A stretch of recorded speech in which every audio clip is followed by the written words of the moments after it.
heat and water, the alchemy that happens really affects the tea. So if I'm using amazing tea with shit water, I'm going to get really bad tea. If I'm using awesome water with not good tea, I'm going to get really good tea. Okay. They call water the mother of tea. Hi, and welcome to this week's episode of Tapping Creativity. I'm Matthew Temple, and this is a unique week in that the first part of this podcast is all about tea and tea ceremonies, traditional tea ceremonies that Iman practices and invited me into. And we knew we were going to do a podcast about Iman's creative process as a visual artist, as an actor, and as a writer.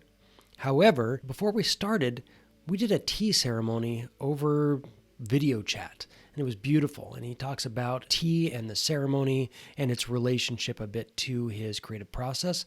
That's this part. If you're interested in hearing and learning about tea and tea ceremonies, stick around. And then after that, in part 2, as a separate podcast and or video, you can find the full interview. And if that's all you want to know about Iman, the actor, the painter, the writer, then you can go ahead and skip to part 2. Otherwise, here goes. Enjoy. A couple months ago, you invited me. You said, I want to serve you tea. First of all, I loved that, this being of service and the way you just put that out to a friend, and that way there was this real holiness to it. And I was like, as soon as I'm in LA, I want to come and sit there. And we created this space that was really beautiful. And one of the things that actually came up was a conversation around creativity, our own processes and practices as creatives, and then also how we navigate the world that we've been in, where some people can have a lot of external or obvious successes, and maybe some of the missteps or the failures are a little bit more private.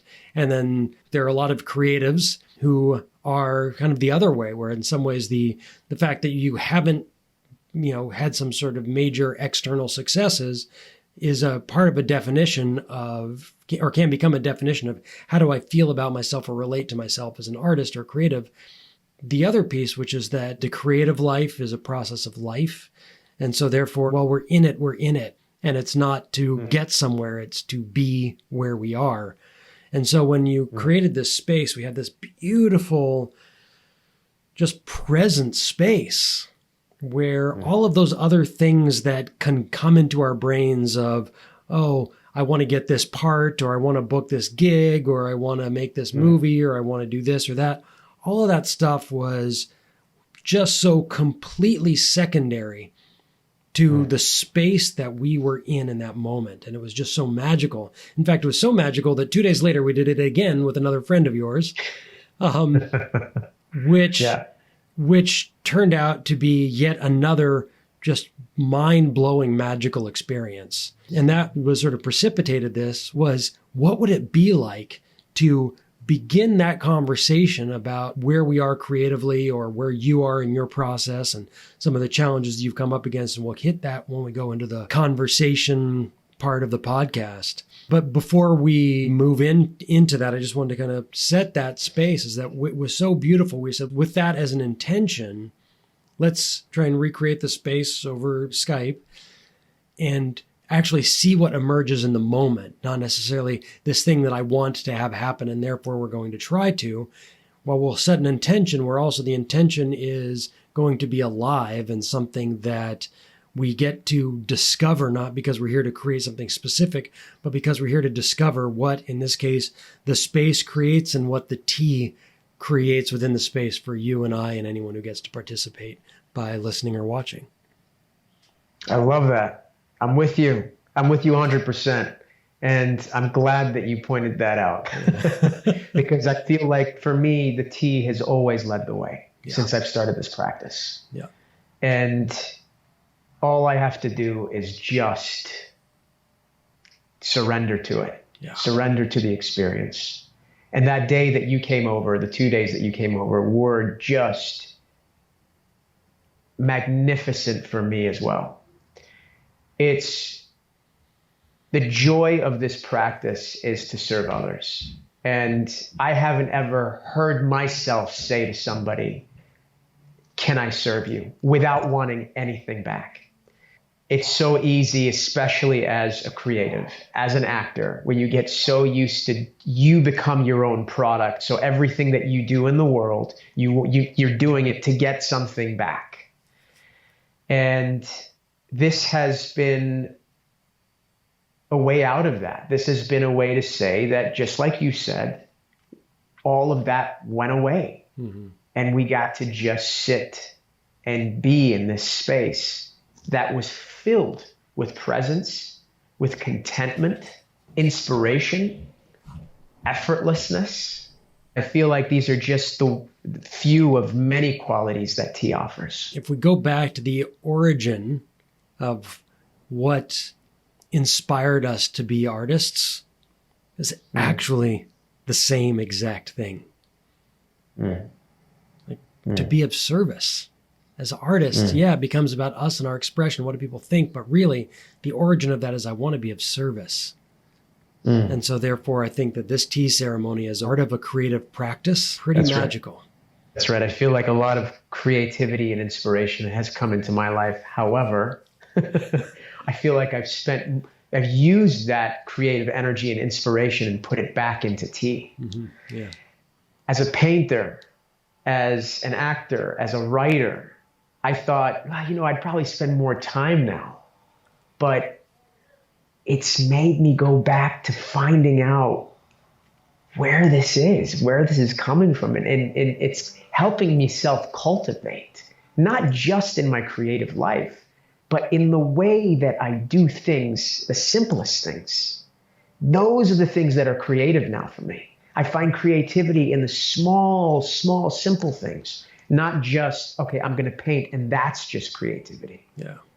But showing up in places and, different things. And if I don't have a paintbrush or sides or a camera, what am I doing in between those that keep me going in that creative space? And I feel like tea has really helped me with that. Right. So there's different methods of brewing tea, different techniques of brewing tea. One is bowl tea, which is two types of bowl tea, which is one is you do a side handle, which is basically this. This is a side handle.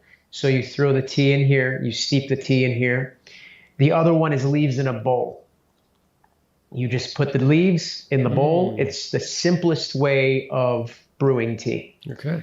It's sort of where tea started, actually. It's the oldest tradition of tea. And usually for something like this, you don't put small loose leaf tea. You make sure that they're long leaves so it doesn't get caught up in your mouth and it's not small and chunky. Yeah. So what you have right now, I would use the oolong. Okay. You have a traditionally gung fu teapot. And the size of your cup, is used for oolong. Okay. What's beautiful about oolong tea and gung fu tea is you really get to spend time with the tea as it opens up with each steeping. So it reveals itself with a bouquet of aromas with each steeping. It's very, very beautiful, which you can't get with this. So I would never steep oolong in this pot. Okay. Just because it's such a refined tea in its processing, in the way it was, from tree to table. It took a much longer time in the way it was processed. You told me ages of these teas, and I forget which. One was like my age or older, if I remember correctly, or one is... Some of them are certainly older. Okay. Which is nice to know I'm not the oldest thing in my room here. When tea's in the room with you, you're safe. You're very young. Going back even to how old the tree is. So these teas have probably been aged. Well, some of them have been aged, 10, 20, 30 years. But how old the trees are, anywhere from 50 to 1,000-year-old trees. 1,000-year-old tea trees?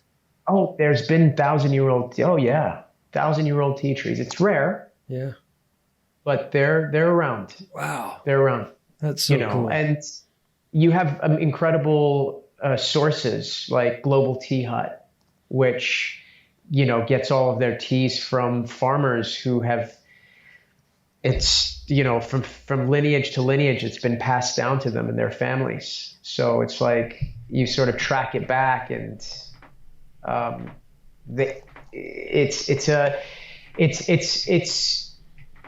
it's a big Pandora's box to open. Yeah. When it comes to tea from that side of the world, from Taiwan, basically where Global Tea Hut is. Chanting Pines is another place I get my tea and teaware from, which is in Malaysia. They source their tea from Taiwan. Yunnan, which is probably the origin of tea, is Yunnan. Okay.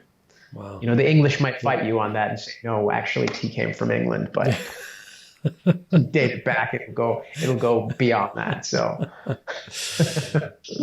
but I do want to tell you a little bit about this tea, and give me 1 second. I think the Chorus is the name of that specific tea that you have that I think you'll be drinking today. Yeah.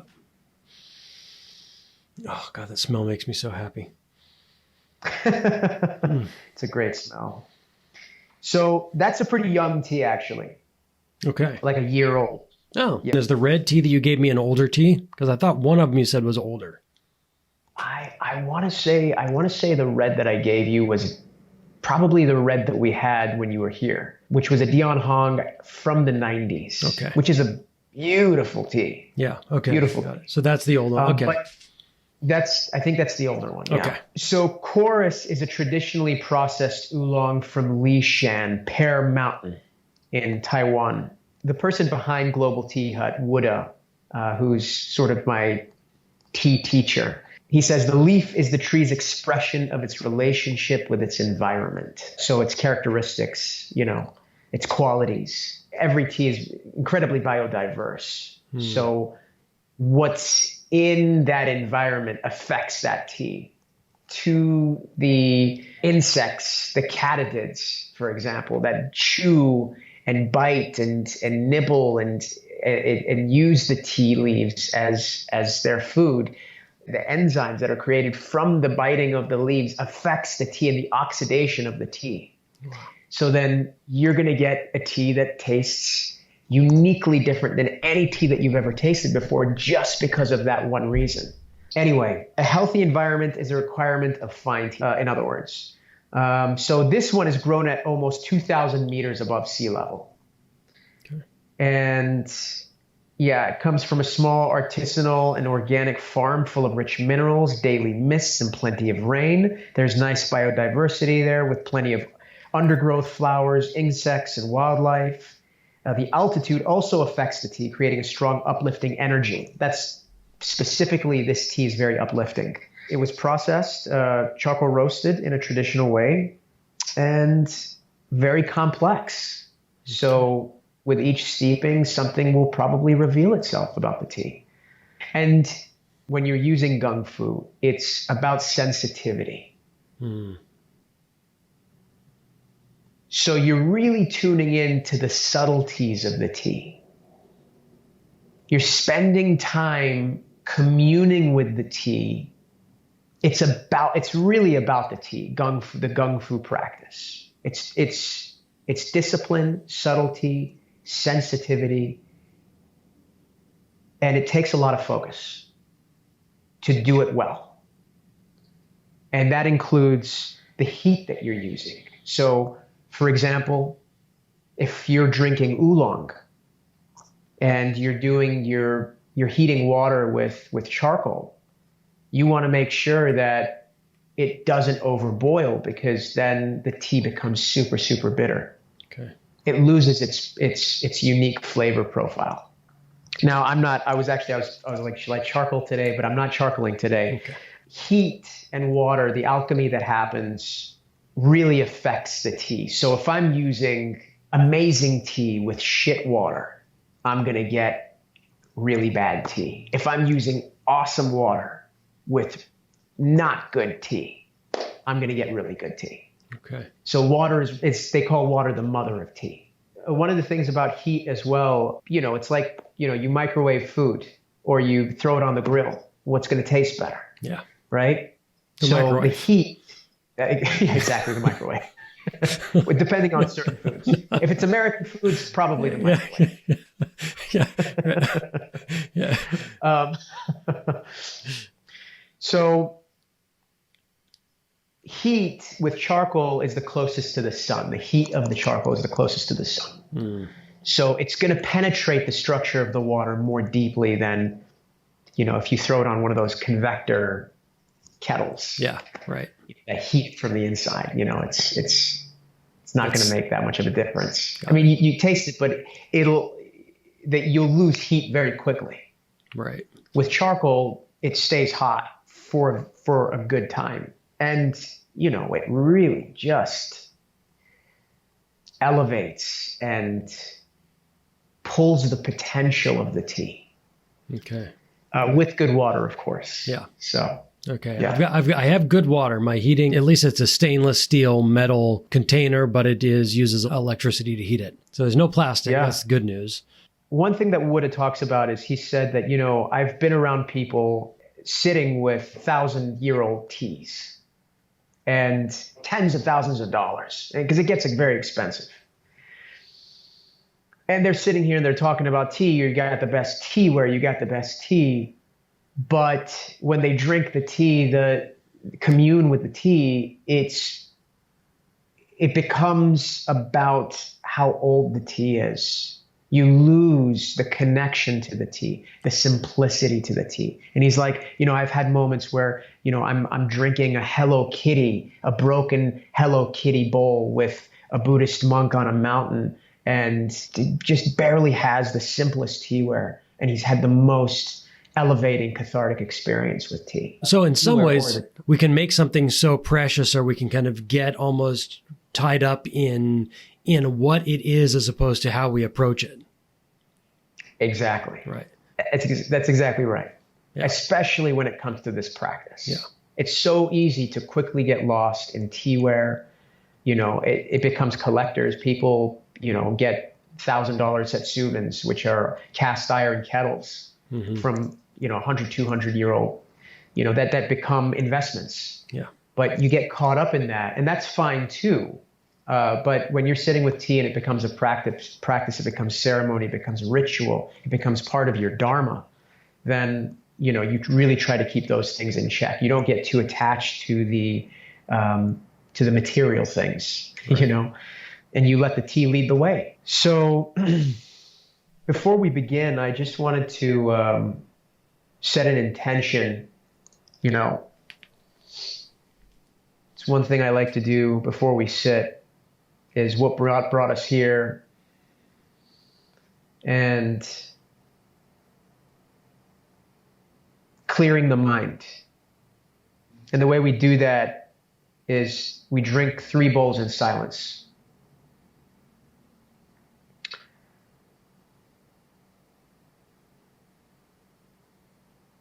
I think in anything, setting an intention before we step into a space, a container, is really important. It sets the container. Yeah. Since you're drinking oolong, there's different ways to know when to pour the water. Yeah. And it's based on, the bubbles. For example, is it fisheye? Old man's hair. That's the way you sort of clarify what level of heat you're at. Okay. Based on the bubbles. Crab eyes. So for you, you're probably fisheye. Okay. So pretty small bubbles. Small bubbles. You don't want to get it to a boil. Yeah. That's right. So when I start to hear fish eyes, I'll turn it back down. So that's, I feel like you're way ahead of me in terms of sound, because when you heat water, you're actually, as you continue to practice and your practice improves, based on where the boil is at, you are supposed to do it based on what you hear. Interesting. Yeah. Because you can't see. You can't see where it's at. Yeah. In fact, Global Tea Hut, they sell these glass kettles. Yeah. So that you use it at the beginning of your practice. So as you're hearing it, you're seeing it. Yeah. And you start to tune into what temperature the water's at, and at what temperature you're going to pour the water for that specific tea. Wow. Cool. Yeah. So very cool that you already knew that. Okay. Yeah. It's intuitive. You've got past life karma with tea, Matt. I must. All right, so I'm drinking Serenity. It's a Dion Hong red tea, very powerful. One of my all-time favorite teas. One of the teas I actually started out with. They also say whatever tea that you serve, make sure you know that tea the best. So I'll be having that today. It's very chocolatey, very sweet. The beautiful thing about a lot of the teas, all the teas that I get from Global Tea Hut, each one has a name that's very specific to the chi, the energy, the essence of that tea. So he named this one Serenity. When you keep drinking 3-4 bowls, you're feeling very serene, but it's very grounded in a really cool way. So each one has a different name, but Wuda has done an incredible job tailoring the energy, the name to that specific energy of the tea, the spirit of that tea. Yeah. So in addition, I'm burning incense. There's only one incense really you can burn around teaware that won't stick to your teaware or damage the tea. Because tea is very absorbing. So you leave it around certain things, it picks up the smell of that, of whatever it is. This is aloes wood, agarwood. It's a fungus that grows on certain trees in Taiwan, Vietnam. Very calming, one of the few incenses that you can burn around teaware and tea.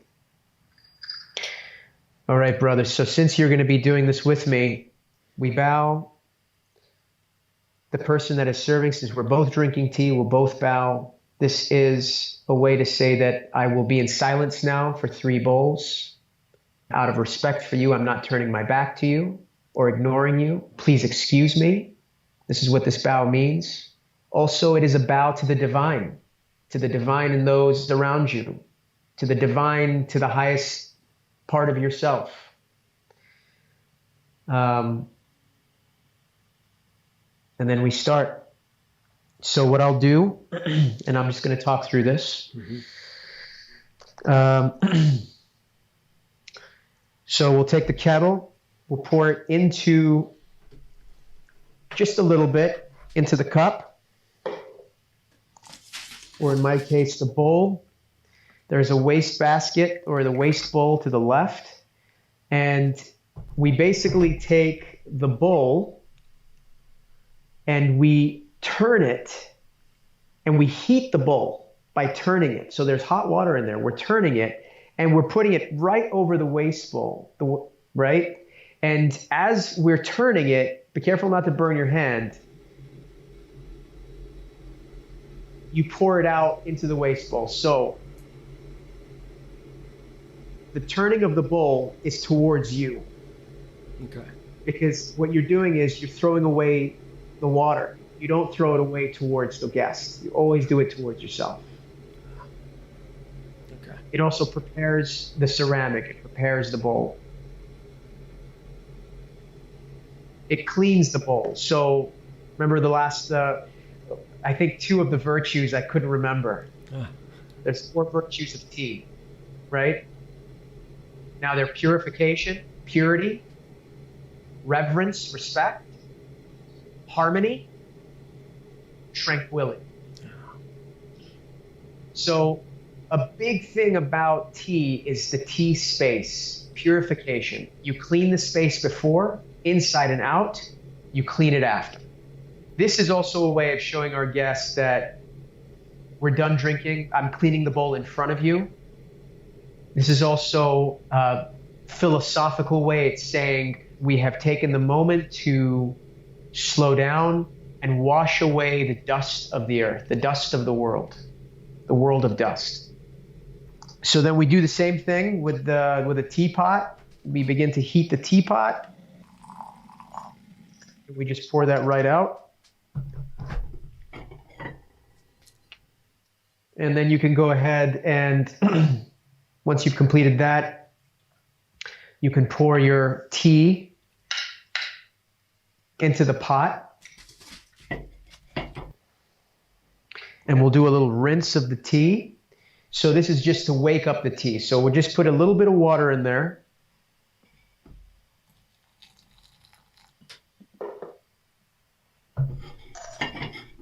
Move it around. And this is a quick rinse. So again, this is just to wake up the tea. Now, a friend of mine loves caffeine, so he's like, it's just a waste of caffeine. that first brew gets rid of all the caffeine. Well, not all the caffeine. You'll still feel it, but a big portion of it. Once we've done that, we can go ahead and do our first steeping.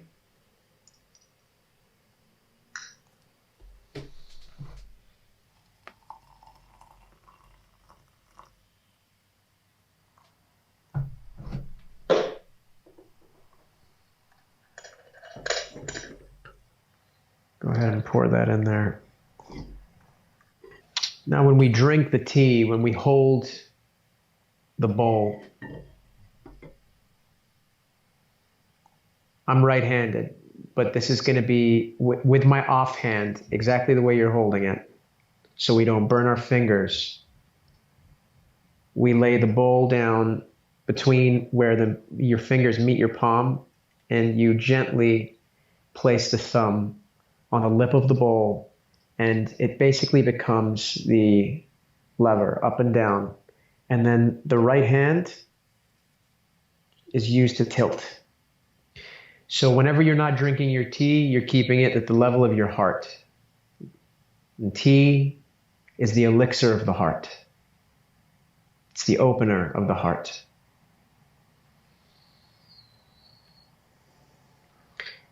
And what we do in these 3 bowls of silence is we just come into the moment. And we do that by smelling the tea, tasting the tea, letting our senses come to life, bringing consciousness to our senses, becoming mindful, slowing down. And it's also a way to communicate with the tea, to begin to start that conversation. Also, it's a way to wash away thoughts.